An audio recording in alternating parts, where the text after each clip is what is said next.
Mr. President, I speak today on behalf of millions of Americans who come to Washington, D.C. and want this to be a safe city where they can enjoy it, where they can view the beautiful monuments, and where they can actually live in this city comfortably and in safety. I speak for the staff members who have seen D.C. deteriorate over the last decade, and I speak for the many people who have no connection to this city but want it to be a beautiful and safe place to live and work, because this is where the people's business is ultimately done.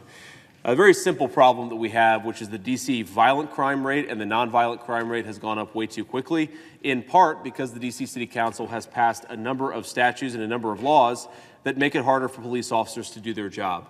I will not go through the laundry list of the act that we're dealing with here today and the number of ways in which it makes police less safe in doing their job and makes it more difficult, for them to do their jobs in the first place. But a few things in particular jump out.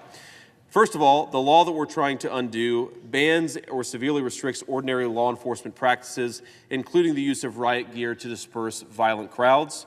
It makes it harder for police to actually give chase to violent offenders. And it also forces police to go through these ridiculous exhaustion requirements before they can use lethal force to protect themselves and people around them.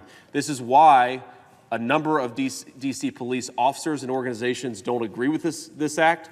It's why they think that it makes them less safe, and it's why we have to go in a different direction in this community. I will close by saying that whether you're a Democrat or a Republican, whatever your politics are, we should be proud of this incredibly beautiful city. The people sent us here to do a job. They sent us here to do that job proudly, and it's hard to do it if we are surrounded by crime and we are surrounded by lawlessness. I want this to be the kind of place where Ohioans can come and visit, where they can walk the streets with their children without fear of their personal safety, and unfortunately, D.C. is going in the wrong direction. I yield the floor.